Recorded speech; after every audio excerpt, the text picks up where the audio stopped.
E uma das coisas que eu entendo que é o ativo mais importante que nós temos é o nosso tempo. O tempo que nós recebemos da nossa vida aqui na terra vem de Deus. Tem muita gente que não sabe administrar o tempo, tem muita gente que não sabe administrar os recursos e acaba fazendo errado com aquilo que Deus colocou nas suas mãos. E nós precisamos entender que a sabedoria, ela vem... Conhecimento e sabedoria são duas coisas que são, ao mesmo tempo que parecem ser a mesma coisa, na verdade elas são diferentes porque elas se complementam. Conhecimento é o que você adquire a partir de você estudar, a partir de você ler, a partir de você se preparar. O conhecimento você adquire podendo olhar e observar as coisas, experimentar as coisas. A sabedoria é resultado da prática do conhecimento. Quando você conhece algo, você se move por algo age segundo algo, então você adquire sabedoria, você já sabe como funciona, então você sabe o que deve fazer, o que não deve fazer. E o que nós precisamos entender é que nós só vamos adquirir sabedoria a partir de conhecermos verdadeiramente quem é Deus, qual é o plano dele para a nossa vida. Nós só vamos adquirir sabedoria se nós estivermos dispostos também para sentar e adquirir conhecimento. Para que a palavra do Senhor diz assim: o meu povo perece por falta de conhecimento. O povo de Deus perece por falta de conhecimento, muitas vezes por não conhecer realmente tudo que Deus tem para nós. Do Senhor é a terra e tudo que nela há. E nós precisamos entender que o Senhor chama o homem e dá ao homem desde o princípio, diz: olha, agora você administra, usufrua, faz o que você bem entender da melhor forma possível, com tudo que eu tenho colocado nas suas mãos. Então, queridos, a sabedoria é exatamente isso, é a gente abraçar o que Deus tem nos dado e poder agir de forma coerente, poder agir de forma em que nós aprendemos a fazer conforme a vontade de Deus, e assim nós temos essa vida mais do que abençoada. Nós devolvemos a Deus e fazemos para Deus e damos a Deus, porque tudo é dele, por ele e para ele, porque dele, por ele e para ele são todas as coisas. Então, quando eu trabalho, quando eu faço o melhor do meu trabalho, quando eu dou o melhor de mim, tiro o melhor daquilo que eu tenho para a minha vida, eu estou honrando a Deus. Agora, o que nós precisamos entender é o seguinte: Deus quer nos abençoar, Deus tem nos abençoado, e conforme essa temática de hoje, nós somos abençoados também para abençoar, porque nós somos uma extensão de Deus na vida das pessoas, nós somos uma extensão das mãos de Deus na vida das pessoas. Então não pense, você, que Deus só te abençoa porque você é especial. Sim, você é especial para Deus, você é único e especial, mas Deus te abençoa para que você seja um canal de bênção na vida de outras pessoas. Quando eu estava sentado aqui orando pela nossa cidade, né, que orgulho, que alegria, eu já estou há 26 anos aqui em Pinhais, 2 dos meus 3 filhos nasceram aqui, os meus netos nasceram aqui, meus 3 netos nasceram aqui. Eu tenho passado mais tempo da minha vida aqui do que em qualquer outro lugar. E eu tenho visto o que Deus tem feito na história dessa cidade. Essa bandeira que vocês estão vendo aqui, eu já devo ter ela há mais ou menos uns 15 anos, essa bandeira. Ela já foi algumas vezes comigo para Israel. E uma das coisas que mais me impacta o meu coração é lembrar dos momentos que eu estava com essa bandeira orando no Muro das Lamentações, orando no Jardim do Túmulo, colocando diante de Deus e levando. Eu me lembro uma vez que eu levei embrulhado nelas os projetos de vitória, os pedidos de oração. É algo assim muito marcante da gente perceber que Deus responde às nossas orações, Deus move segundo o nosso propósito. Mas quando eu vi aquele vídeo que estava passando, e eu via a tecnologia do drone, né, que vai trazendo tudo de uma forma tão fantástica, eu fiquei me lembrando do que tem acontecido na Ucrânia. Eu fiquei pensando o que seria de nós se nós também tivéssemos todas aquelas estruturas que foram mostradas ali, de viaduto, ponte, empresas, avenidas, casas, lugares, bombardeadas, né? É o que está acontecendo na Ucrânia, aquilo tudo virando um caos. É por isso que nós precisamos realmente entender que nós somos abençoados para abençoar. Uma das coisas que nós podemos e devemos fazer é orar para que haja paz naquele território. Mas graças a Deus que Deus tem levantado igrejas, irmãos, pessoas que têm de alguma forma podido ajudar também materialmente. Agora, essa semana chegou aqui ao Brasil, acho que ontem, sexta-feira, algumas pessoas, algumas famílias que vieram como refugiados para cá, e foi uma ação do Global Kingdom, do meu amigo pastor Dr. Elias Dantas, que já esteve aqui conosco pelo menos umas 2 vezes, mas também uma ação juntamente das igrejas aqui que participam do Global Kingdom, como dessa vez acho que foi a PIB de Curitiba, né, do pastor Piragini, que fez isso, e é tão lindo a gente poder entender. E eu estava dizendo para a Tati, quando eu vi aquilo tudo, falava, nós hoje temos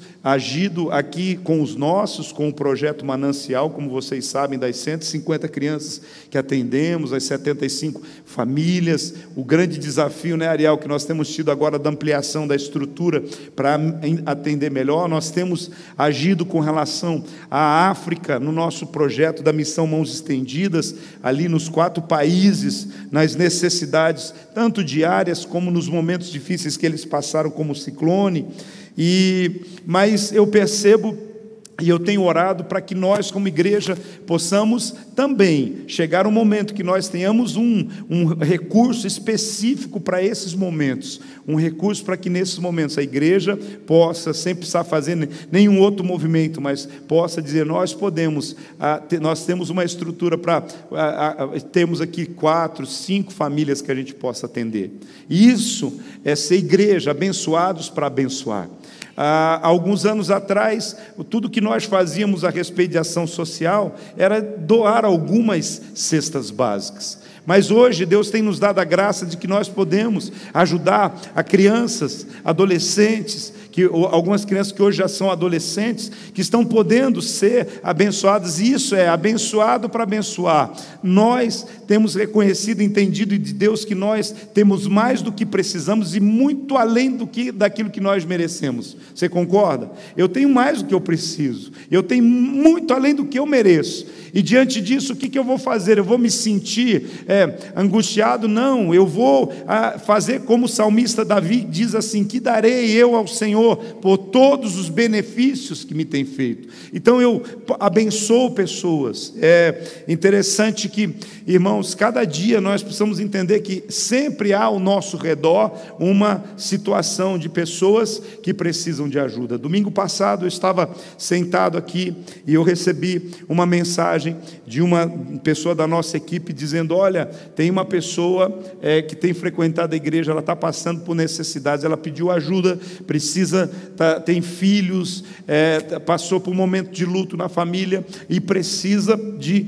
alimento. Eu falei, meu Deus, não pode haver no nosso meio, mas é uma pessoa que tem chegado recente, não pode haver no nosso meio alguém dessa forma.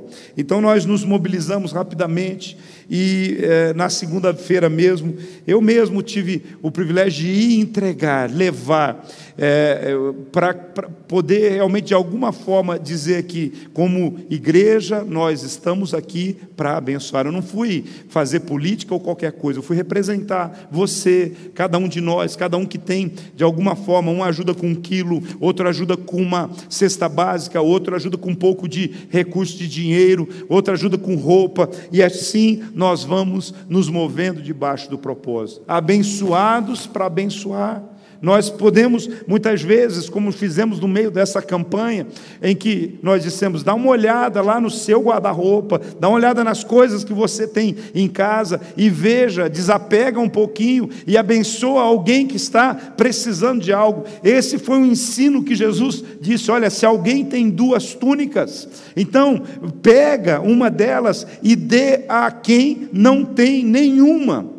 Há muitos desafios que nós precisamos ter, mas primeiro nós precisamos entender o seguinte, para que eu possa abençoar, eu primeiro preciso ser abençoado. O grande problema é que tem muita gente que ele está vivendo uma vida desgraçada, está vivendo uma vida sem aquilo que ele precisa, e dessa forma ele não pode abençoar as pessoas.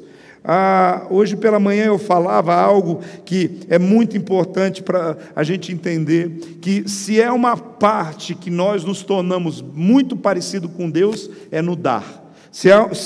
Você nunca é tão parecido com Deus do que quando você ama doar. Essa é a frase. Quando você ama doar, sabe quando você recebe um presente de alguém, você já fica pensando assim, como que eu vou retribuir, como que vai ser, qual a oportunidade que eu vou ter, não sei se é assim com você, Ariel, mas quando eu ganho um presente de alguém, meu coração já se enche de vontade de poder retribuir de alguma forma, de poder, e assim o nosso coração deve ser, o coração de Deus é esse, do texto que nós lemos aqui, jamais esquecemos, Deus amou o mundo de tal maneira que deu o seu Filho único.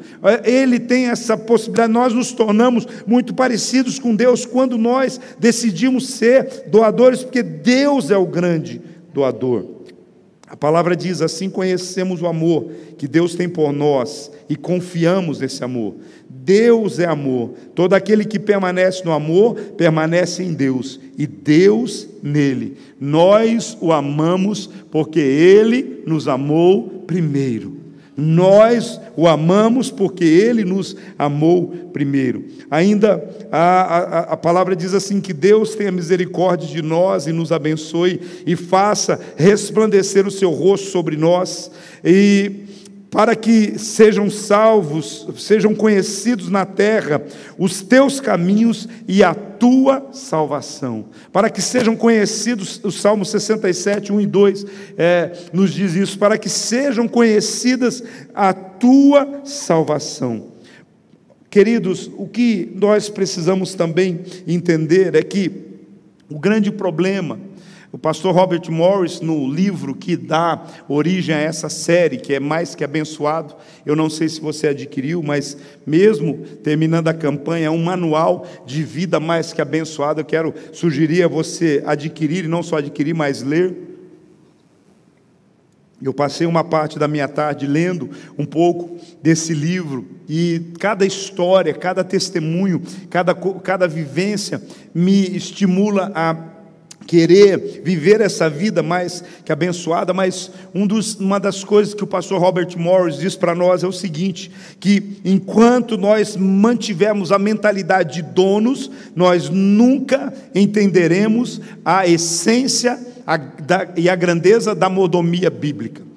Preste atenção, nós precisamos entender que nós não somos donos de nada, nós somos administradores, nós somos mordomos. Enquanto a gente não tem essa ideia, meu, nós trabalhamos o ano passado todo com o tema maturidade, e uma das marcas da maturidade é a gente aprender a dividir, aprender a compartilhar, porque são as crianças que têm essa ideia de meu, são as crianças que muitas vezes não conseguem dividir, e nós, quando vamos amadurecendo, nós nos tornamos os doadores, dividimos, compartilhamos com as pessoas.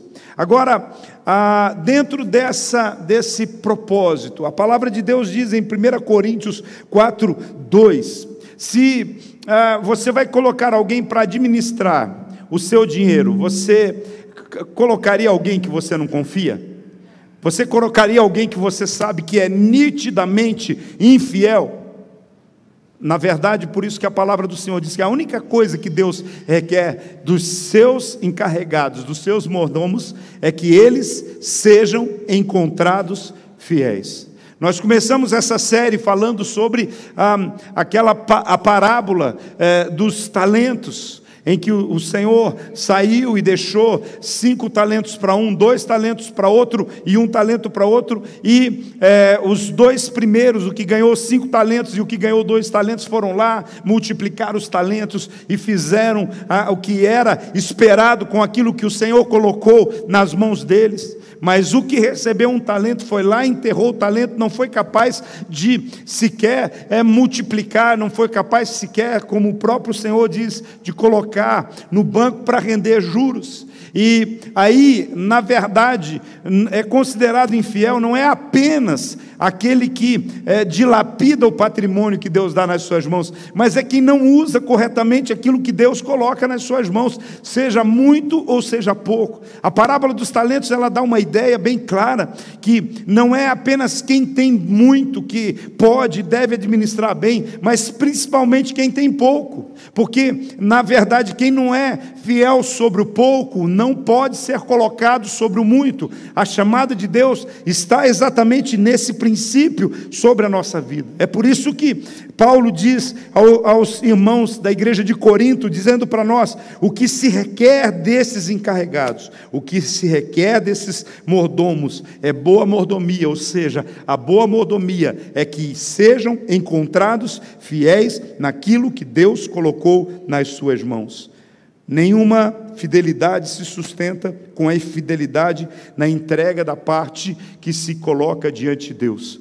Uma das coisas que trabalhamos bastante nessa campanha foi exatamente trazer propósitos, ideias e princípios e valores da palavra para você sair das dívidas. Nós temos vivido numa geração extremamente mergulhadas em dívidas por causa de várias circunstâncias.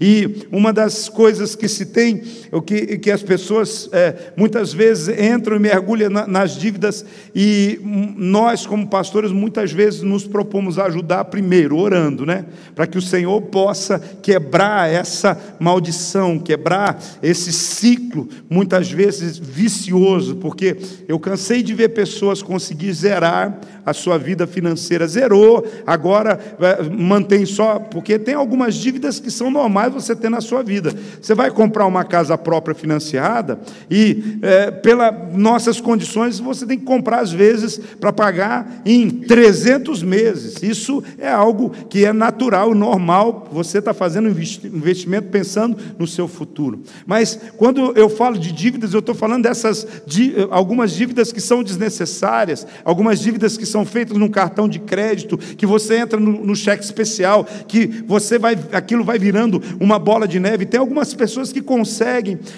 organizar e de repente por um tempo equalizar essas dívidas, mas o que é que acontece quando elas terminam e está tudo certinho? Aí agora eu já estou certinho, não devo mais nada. O que normalmente as pessoas voltam a fazer? Fazer dívidas de novo. Não pensam no que podem agora se organizar, podem agora guardar, podem agora poupar um pouco, pensando nos seus sonhos e no seu futuro. O que nós precisamos entender nesse processo todo é que nós precisamos de uma mudança de mentalidade. Mas um dos grandes problemas que eu vejo, algumas pessoas falam, você quer organizar suas dívidas? Quero. O que você está tentando fazer? Ou, às vezes, a primeira coisa que você descobre numa pessoa que está endividada, a primeira coisa que você descobre numa pessoa que está endividada é que ela não é fiel a Deus, os seus dízimos. Aí quando você senta com ela para organizar, aí ela fala assim, não, mas eu não posso entregar os dízimos, eu não posso porque eu não tenho para entregar. O que nós precisamos dizer é o seguinte, meu irmão, se você não pagar a sua maior dívida, que é com o Senhor, o seu Deus, aquele que dá todos os recursos para você, isso inviabiliza você ser abençoado no resto das coisas. Quanto mais rápido você organiza as suas coisas com Deus, mais a mão de Deus é liberada sobre a sua vida, e você vai ver os milagres de Deus estabelecendo sobre a sua vida, sobre a sua casa. Então nenhuma fidelidade se sustenta com a infidelidade na entrega da parte do que é de Deus. Ou seja, a falta de sabedoria na administração começa muitas vezes quando nós esquecemos quem é o dono de tudo, quem é que nos abençoa para abençoar. E fidelidade não tem a ver com quantidade, fidelidade tem a ver com fé. Vou repetir, fidelidade não tem a ver com quantidade, fidelidade tem a ver com fé, o quanto que eu creio. Deus fará os recursos chegarem até você se você souber que Ele pode fazê-los passar por você. Robert Morris coloca exatamente isso. Eu quero ser canal. Eu quero ser canal. Deus pode colocar nas minhas mãos, vou multiplicar, vou abençoar. Eu fico impactado quando eu vejo pessoas que estão sempre preocupadas em ajudar, em abençoar. Deixa eu dizer uma coisa para você. Mas tem um ditado popular, não sei se alguém já ouviu esse ditado: não dê peixes, ensine a pescar. Você já? Então eu quero dizer para você, às vezes você pode sim ajudar alguém, simplesmente como hoje é o dia de nós, de alguma forma, manifestarmos, materializarmos a generosidade. Você vai poder fazer isso se você trouxe um presente para alguém, algo para dar para alguém, ou se você trouxe a sua oferta para entregar na igreja. Não entrega aqui não, dá para alguém, que Deus tocar o seu coração, hein? Põe a mão no bolso e entrega essa oferta, abençoa a vida de alguém independente de alguma coisa. Mas o que eu quero dizer para você, que as pessoas que fazem muita diferença mesmo, são as pessoas que muitas vezes oportunizam as pessoas a fazerem alguma coisa. Sabe, às vezes você tem um dinheiro para ajudar alguém, e você sabe que ele está desempregado, não dá o dinheiro simplesmente assim, pede para ele trabalhar para você, pede para ele fazer algum tipo de serviço, ou trabalhar, ou vou te dar uma dica, talvez você fale, mas eu não preciso de ninguém trabalhando para mim. Fala para ele assim: você está precisando de dinheiro, eu quero te abençoar, e eu vou pagar para você, e uma vez por semana ajudar no projeto Manancial. Aceita, pastora? Você está entendendo? Às vezes a gente vai estimular, e essa pessoa vai ver o seu coração aquecido, se sentir valorizado, porque tem pessoas que têm dificuldade inclusive de receber ajuda sem que ela possa oferecer algo em troca.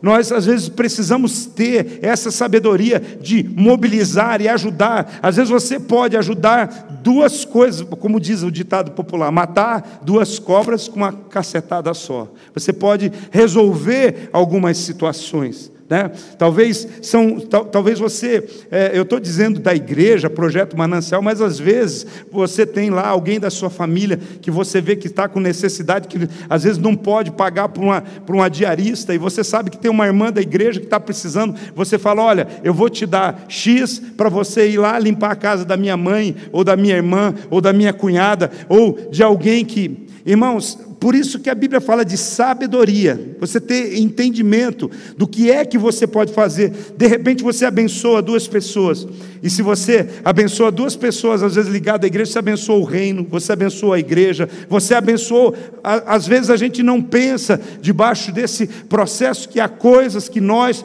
podemos fazer e assim mobilizar o favor e o cuidado de Deus. É impressionante o que nós podemos, abençoados para abençoar. Então, quanto mais nós podemos abençoar, melhor. Quanto mais pessoas você puder abençoar com o recurso que você destinou, melhor.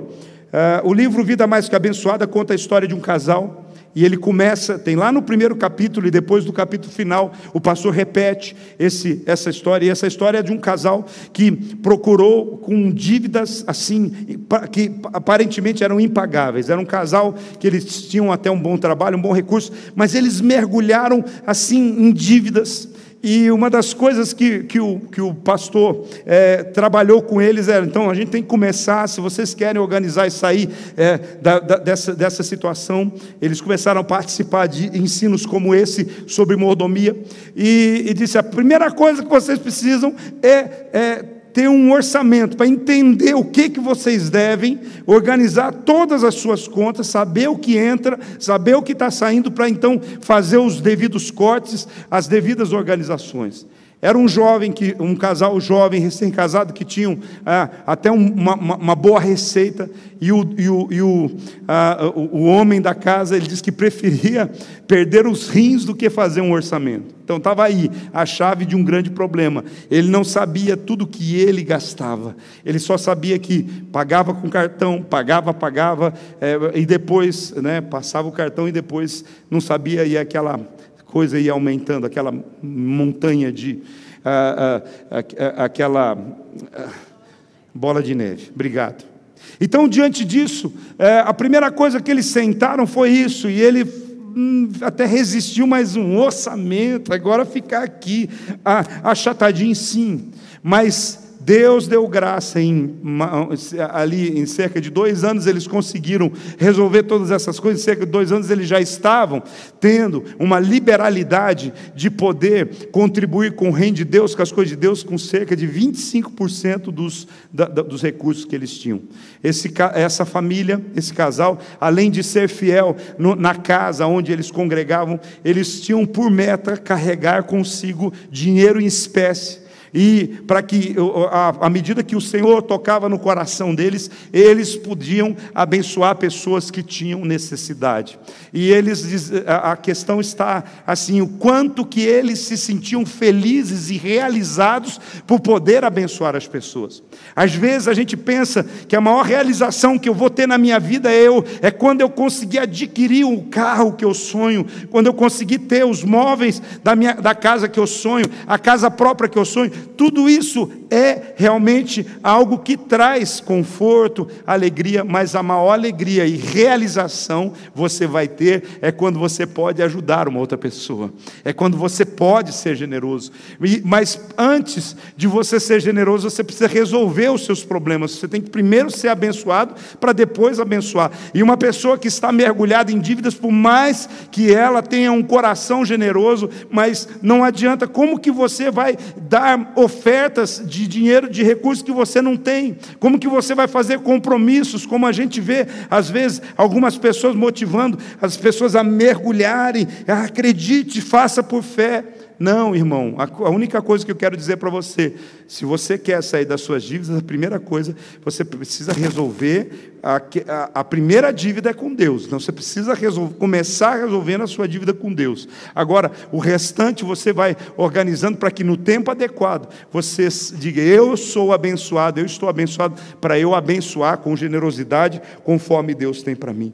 Então, Deus fará os recursos chegarem até você, se você souber que Ele pode fazê-los passar até você, passar por você. Por isso que a Bíblia diz que aquele que crê em mim, rios de águas vivas fluirão do seu interior.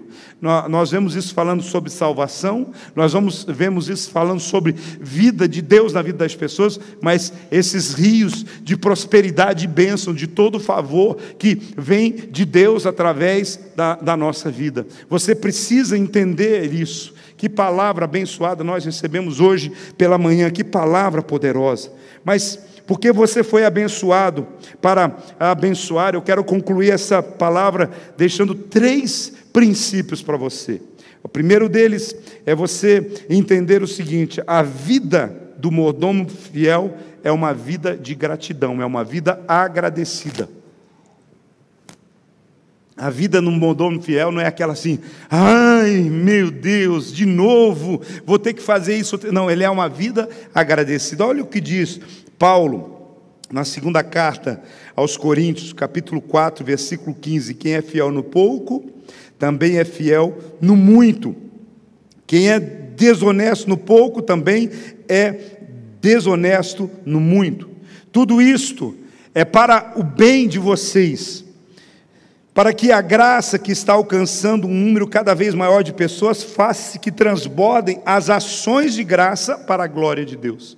Eu faço porque sou agradecido, e à medida que eu faço, as pessoas ficarão agradecidas, não apenas a mim, mas agradecidas a quem é que move o meu coração. Ou seja, todas as vezes que eu planto uma semente, abençoo alguém, eu estou glorificando a Deus, porque as pessoas vão perceber assim, somente Deus é que pode motivar essa pessoa a fazer o que ela está fazendo. Somente Deus, porque o diabo, ele vai falar para você reter, vai falar para você acumular, vai falar para você realmente ter. Mas deixa eu dizer uma coisa para você, nós sabemos que a nossa vida plena nós vamos ter na eternidade. Nas nossas células nós estamos aprendendo sobre a volta de Jesus.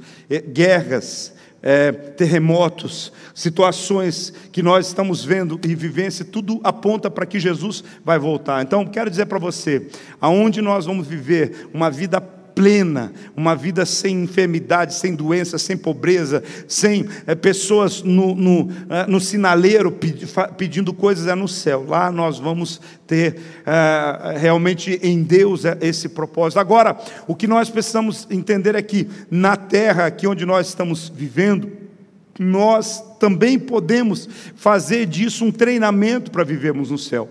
Agora, uma coisa, não existe egoísmo na vida de pessoas que estão vivendo segundo o propósito, porque eu até falei sobre isso esses dias aqui nessa campanha, porque o que adianta às vezes aquelas pessoas que têm uma mansão toda extraordinária e tal, no meio de um lugar onde todo mundo é pobre e miserável? O que adianta? Que a pessoa vive insegura, não pode usufruir, não pode ser abençoada. É por isso que hoje, quando nós oramos pela cidade de Pinhais, nós oramos para que em Pinhais o Senhor traga justiça, o Senhor traga provisão e prosperidade, todos nós sejamos abençoados. Mas seja agradecido, seja grato, e através da sua gratidão você planta sementes, e essa semente gera mais gratidão que vai glorificar a Deus. Você foi mais abençoado para abençoar, por quê? Porque a vida do mordomo fiel, ela é uma vida alegre, pois Deus ama a quem dá com alegria. 2 Coríntios 9:7, né? O texto de 2 Coríntios talvez seja o texto mais usado para se falar sobre oferta, e parece que quanto mais a gente fala, mais as pessoas vêm para a igreja contribuir emburrado. Gente, vocês não têm ideia. Quem já teve a oportunidade esses dias uma irmã aqui da igreja, a gente estava conversando, ela disse: apóstolo do céu, quando eu fui falar sobre oferta na igreja, meu Deus, parece que o povo ficou irado, parece que um espírito, Mamon tenta muitas vezes influenciar a vida das pessoas, elas não conseguem entender que o momento da semeadura na casa de Deus é a oportunidade de você virar a chave da bênção. Eu viro a chave do motor da bênção. É quando eu posso realmente reconhecer a Deus e devolver a Ele, plantar sementes de... Então, por isso que a Bíblia é bem clara assim: olha, quando você vai dar algo para alguém, não faça por necessidade, não faça por pressão de ninguém, não faça com uma intenção de ficar rico, mas faça com alegria no seu coração, porque Deus ama quem faz isso com alegria. Ou seja, essa referência estava sendo dita porque os irmãos na época tinham os irmãos da Macedônia, que semelhante aos irmãos hoje da Ucrânia, os irmãos da Ucrânia estão passando por necessidades e circunstâncias difíceis, e eles precisam ser ajudados, e haviam irmãos mais próximos ali na Macedônia que estavam necessitando de ajuda. Então os irmãos pobres da Macedônia agora estavam, os que estavam em necessidade, os mais pobres na necessidade, estavam tendo alegria em doar. Os pobres, os que passavam por, quem precisava receber, agora estava tendo alegria em doar. Sabe, a maior alegria que existe não é de alguém que tem um cesto com 12 pães para 2 pessoas, mas é quando alguém tem um pão para 12 pessoas. Você está entendendo? É quando Jesus ele mostra isso, como aquele menino tinha 5 pães e 2 peixinhos, e agora ele coloca nas mãos de Jesus e aquilo é multiplicado. Isso é o verdadeiro milagre, é fazer com alegria, a alegria em doar para a obra missionária, para os necessitados, por quem está fazendo a obra de Deus, por quem tem menos possibilidades conosco. Em terceiro lugar, a vida mais que abençoada, você foi abençoado porque a vida do mordomo fiel é uma vida generosa. É uma vida de generosidade. Ainda Paulo aos Coríntios 8, 1-2 diz: agora, irmãos, queremos que vocês tomem conhecimento da graça de Deus, que concedeu às igrejas da Macedônia, no meio da mais severa tribulação, a grande alegria, e a extrema pobreza deles transbordou em generosidade. Veja, Paulo ele está falando assim, que eles estavam passando aqui, é tudo exponencial. Eles estavam passando por uma enorme, severa, a palavra que Paulo usa aqui, severa tribulação, da mais severa tribulação. Você está vendo aí no texto? Eles estavam no meio de uma severa tribulação, e no meio dessa severa tribulação, eles nos disseram assim: se Deus me abençoar, se eu sair dessa tribulação, se conseguir sobrar alguma coisa, eu quero ajudar. Não, no meio da mais severa tribulação, eles transbordaram. A palavra transbordar, quando eu falo de transbordar para você, no que você pensa? Eu penso logo num copo, quando a gente vai encher e de repente ele transborda. Eu penso logo quando, às vezes, a gente fica... o meu pai e minha mãe diziam assim, que a gente às vezes tem o olho maior que a barriga, né? Tem alguém que gosta de feijoada aqui? Às vezes você vai colocar a feijoada no... Gostam, né? Eu faço uma boa feijoada. Eu posso dizer isso para você, eu gosto de comer e gosto de fazer também. Mas deixa eu dizer, eu penso logo naquela feijoada que você põe até o prato quase transbordar. E o que eu quero dizer para você, eles estavam no meio de severa tribulação, mas tudo era grande aqui. A tribulação era grande, mas a alegria também era grande. E eles transbordaram em rica generosidade.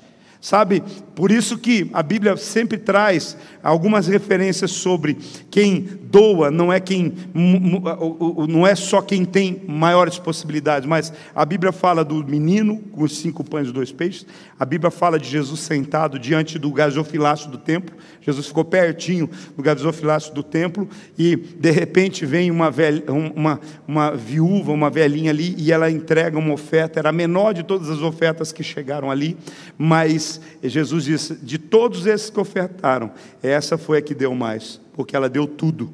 Sabe, talvez você fale assim, mas como Jesus sabia? Ali era uma questão tanto espiritual, do entendimento de Jesus, mas o gasofilácio, antigamente, não era igual esse aqui, é discreto, né? Esse tem um forro aí, você coloca, mesmo que for moedas, não vai fazer barulho. Mas antes, o gasofilácio no templo, ele tinha um fundo tipo de metal, então quanto maior a moeda que caía, fazia o barulho lá, bum, oferta grande, generosa, o pastor ficava animado, os sacerdotes ficavam animados, os levitas, e aí se era moedinha, então escutava o barulho das moedinhas caindo. Então eu quero dizer para você, Jesus disse, talvez humanamente ela deu menos, mas espiritualmente, no que é necessário, ela deu mais. Por quê? Porque ela foi rica na sua generosidade. Ela não deu uma parte, ela não deu do que sobrou, ela deu tudo o que ela podia dar na sua vida. Então, uma coisa que nós precisamos entender é que Deus não tem problemas com a sua riqueza, a sua prosperidade também.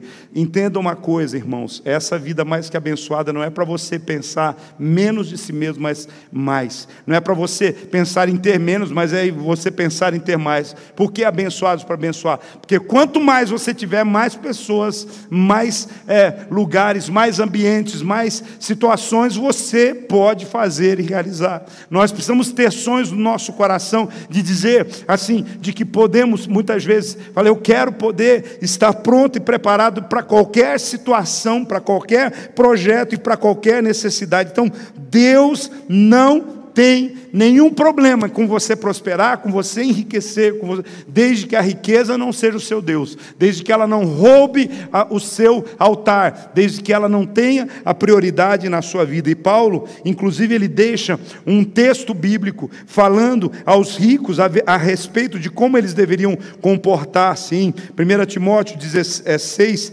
7 e 18, a palavra diz assim: ordene aos que são ricos no presente mundo, que não sejam arrogantes, nem ponham a sua esperança na incerteza da riqueza, mas em Deus, que tudo nos provê ricamente para a nossa satisfação. Ordene-lhes para que pratiquem o bem, sejam ricos em boas obras, generosos e prontos para repartir. Então, no ministério de Jesus, no ministério de Paulo, não tinha só gente pobre ou necessitada, tinha sim pessoas prósperas e abençoadas. Ele diz, e Paulo diz agora, ordene aos que são ricos no presente, porque tem alguns que vão ser ricos só no porvir, só na eternidade, mas tem alguns que são ricos. Então ele diz, olha, que não sejam arrogantes, que não ponham a sua esperança na incerteza das riquezas, mas que em Deus eles tenham a esperança, e que é Deus que tudo provê, Deus é tudo que dá, que sejam generosos, prontos em repartir, e que eles sejam ricos de verdade em boas obras. E é por isso que agora é conosco, agora é com você. Tudo que a gente tem aprendido com Deus, nós precisamos aprender a colocar a Deus em primeiro lugar na nossa vida. Coloque a Deus em primeiro lugar na sua vida, porque Ele te amou, porque Ele encheu o seu coração de amor. Então, entenda isso: os seus dízimos, suas primícias, suas ofertas, aquilo que você faz com gratidão, não é um imposto, não é simplesmente algo que você é obrigado a fazer, é algo que você faz por gratidão. O que você precisa entender é que isso é uma questão de conversão. A igreja cobra taxas, a igreja cobra. Deus não cobra imposto, Deus não cobra taxa, Deus não cobra nada de você. Deus só estabelece, diz: existem algumas maneiras que você pode prosperar, e alguns prosperam mais, outros prosperam menos. Mas você precisa entender que quando você usa os seus recursos para abençoar pessoas, para abençoar a igreja, para abençoar o reino, você não está simplesmente pagando uma taxa religiosa. Você fazendo um pagamento religioso, você está vivendo em gratidão a Deus. Então, a primeira chave da vida abençoada é você ser um dizimista fiel. Esteja sempre preparado também para prestar contas. Nós aprendemos que a boa mordomia começa exatamente isso. A vida mais que abençoada, entendemos assim, que um dia o Senhor vem e pede contas. O que é que você está fazendo com o seu tempo, o que você está fazendo com o seu dinheiro, o que você está fazendo com os seus dons, os seus talentos, o que é que você está, eu enterrei, porque o Senhor é muito rigoroso, eu achei que eu não podia fazer direito. Nada disso. Use tudo que Deus tem colocado nas suas mãos, porque você vai prestar contas a Deus de tudo aquilo que Ele tem dado na sua vida. Isso é boa mordomia. Então essa é a segunda chave: ser um administrador fiel, ser aquele que é capaz de, a qualquer momento que o Senhor vier, você pode prestar contas daquilo que Ele tem te colocado. E como a primeira mensagem que pregamos sobre os talentos, você vai entender assim, que aquele que for fiel nos seus talentos, aquele que faz bem, o Senhor dá mais, e aquele que não faz bem, o Senhor tira e dá para aquele que faz bem. Então, diante desse processo, hoje eu quero dizer para você: a boa mordomia vai ajudar você a curar feridas, a rever os seus erros e olhar para o futuro com esperança. Curar feridas, rever os seus erros, consertar relacionamentos e olhar para o futuro com esperança. Deixa eu dizer algo assim que é fundamental sobre a sua vida, o seu coração. Para trazer paz, você precisa estar correndo com a alma livre, caminhando com a alma livre.